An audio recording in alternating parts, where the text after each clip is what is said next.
कथेचं शीर्षक प्रेम म्हणजे प्रेम असतं, भाग 1. ह्यांना मी आवडते ना, मग असं का बरं शांत राहतात? मी तर खूप प्रेम करते, ते करतात का? काहीच समजत नाहीये. नेहाच्या डोक्यात विचारांचं काहूर माजलं होतं. आज प्रेमाचा दिवस होता, 14 फेब्रुवारी. नेहाची मैत्रीण स्मिता, तिला तिच्या नवऱ्याने छान गिफ्ट दिलं होतं. सुंदर डिझाईन असलेलं मंगळसूत्र. त्याचा छान व्हिडिओ बनवला होता आणि लिहिलं होतं, Valentine day gift from my sweet हवे. थोड्या वेळाने स्मिताने अजून एक व्हिडिओ स्टेटसला ठेवला. हार्टशेपचे फुगे रूममध्ये पसरवले होते. स्मिता आणि तिच्या नवऱ्याचा कपल फोटो रूममध्ये लावला होता. स्मितासाठी लाल रंगाचा गाऊन घेतला होता. तिने तोच घातला होता. Thanks my love for surprise and wonderful gown. Love you so much darling. Neha तो व्हिडिओ पुन्हा पुन्हा बघत होती. मनातल्या मनात म्हणत होती, किती लकी आहे स्मिता. तिचा नवरा किती जीव लावतो. छान छान सरप्राईज देतो. चॉकलेट डे होता तेव्हा देखील चॉकलेटचा किती मोठा बॉक्स दिला होता. टेडी डे होता तेव्हा देखील एक मोठा टेडी आणून दिला होता. नाहीतर प्रशांत, त्यांना तर काहीच पडली नाही. नेहा डबा झाला का? माझा रुमाल कुठे आहे? आज मीटिंग आहे, उशीर होईल. बस हेच असतं सतत आपलं काम काम, जास्त काही नाही. कमीत कमी एक गुलाबाचं फूल तर देऊच शकतात ना. स्मिताचं आयुष्य किती छान आहे. रोमॅन्टिक नवरा, किती प्रेम करतो. प्रशांतना मी आवडते ना. आवडत असते तर त्यांनी देखील माझ्यासाठी हे सर्व केलं असतं. नक्की प्रेम करतात ना. स्वतःच्या आयुष्याची बरोबरी ती स्मिताच्या आयुष्याशी करू लागली. दिवसभर डोक्यात हेच विचार चालू होते. नेहा आणि प्रशांत दोघांच्या लग्नाला 6 महिने झाले होते. घरात प्रशांत, नेहा, सासू विजया आणि सासरा मनोहर हे होते. नेहा आणि प्रशांत दोघांचं अरेंज मॅरेज होतं. प्रशांत अबोल होता, खूपच शांत स्वभाव, अव्यक्त असाच राहणारा. आणि नेहा बडबडी, तोंडाचा पट्टा चालूच. विजया आणि नेहा दोघी सासू सुनांचं चांगलं पटायचं. नेहा आल्यापासून प्रशांत खुश राहू लागला होता. नेहाचा स्वभाव त्याला खूप आवडू लागला होता. फक्त फरक हाच होता की तो बोलून व्यक्त व्हायचा नाही. सारं काही मनात साठवून ठेवणारा असा स्वभाव. दोघेही एकमेकांना समजून घेत होते. नव्याचे 9 दिवस भुरळ पाडणारे होते. कॉलेजमध्ये होती तेव्हा तिला ह्या दिवसाचे फार अप्रूप वाटायचे. नेहाला अनेक मुलांनी प्रपोज केलं होतं, पण तिने कधी कोणाला होकार दिला नाही. आई वडील निवडतील त्याच मुलाशी लग्न करणार हे तिने ठरवलं होतं. कॉलेजचं शेवटचं वर्ष होतं. नेहा कॅम्पसमध्ये बसली होती. एक मुलगा एका मुलीला गुलाबाचं फूल देऊन प्रपोज करत होता. नेहा ते मन लावून पाहत होती. तितक्यात स्मिता आली. नेहा मॅडम, हे असं दुसऱ्याचं प्रेम किती दिवस पाहणार? जोपर्यंत लग्न होत नाही तोपर्यंत, नेहा म्हणाली. काय?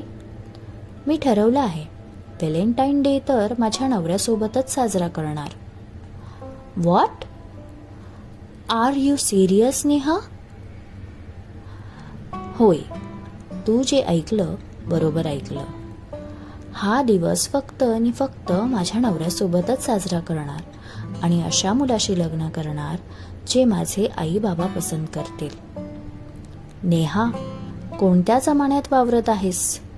टिपिकल जुन्या विचारांची आहेस.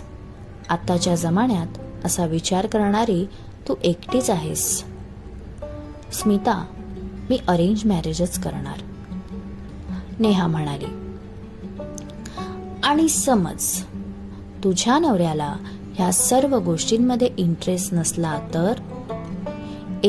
काहीही बोलू नको हा. Neha, please be practical. एक तर म्हणते अरेंज मॅरेज करणार. तुला माहीत आहे का त्याचा स्वभाव कसा असेल तो? मला चांगलाच नवरा भेटणार आणि तो माझ्यावर खूप प्रेम करणार. ग्रेट मॅडम, तुमच्या कॉन्फिडन्सला सल्यूट, स्मिता हसतच म्हणाली. नेहाही हसत होती. नेहा, मी तर मस्त लव्ह मॅरेज करणार आणि अशा मुलालाच हो म्हणणार जो मला खुश ठेवेन. You know, like a green flag. आणि तसंच झालं. स्मिता कामाला लागली. ती खऱ्या प्रेमात पडली. कामात तिचा एक मित्र होता निखिल. त्याला ती खूप आवडू लागली. दोघांनी घरच्यांच्या संमतीने लग्न केलं. ती खूप छान आयुष्य जगत होती. आधी स्मिताचं लग्न झालं आणि नंतर नेहाचं. दोघीही एकमेकींच्या कॉन्टॅक्टमध्ये होत्या. नेहाला त्यात सगळं आठवत होतं. स्मिता जे बोलली अगदी तसंच झालं. प्रशांत का नाही तसे? काय काय स्वप्न होते? स्मितासारखा प्रॅक्टिकल विचार करायला पाहिजे होता का? बोलू का मी प्रशांत सोबत? नाही, ह्या अशा गोष्टी सांगायच्या असतात का? त्यांनी स्वतःहूनच सगळं करायला हवं ना. जाऊ दे, नाही बोलत. माझ्या एकटीचाच दिवस आहे का हा? ती उदास झाली होती. तिला स्मिताचा फोन आला. स्मिताचा फोन उचलू की नको?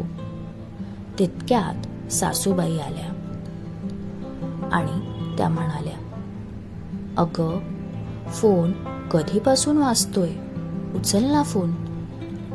हो आई, नेहा म्हणाली. हॅलो स्मिता. हॅलो नेहा, कशी आहेस? मी एकदम मस्त. बरं, काय मग आज काय स्पेशल?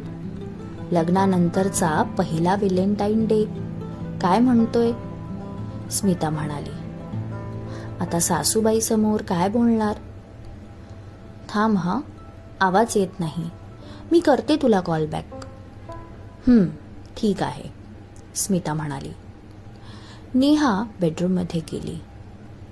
विचारांची जुळवाजुळव करू लागली. काय सांगू स्मिताला? क्रमश कथालेखन अश्विनी उगले. श्रोते हो, तर आजचा भाग कसा वाटला हे जरूर सांगा. जोडीदाराकडून किती अपेक्षा होत्या नेहाच्या? नेहाची कितीतरी स्वप्न होती. ती स्वप्न पूर्ण होतील का?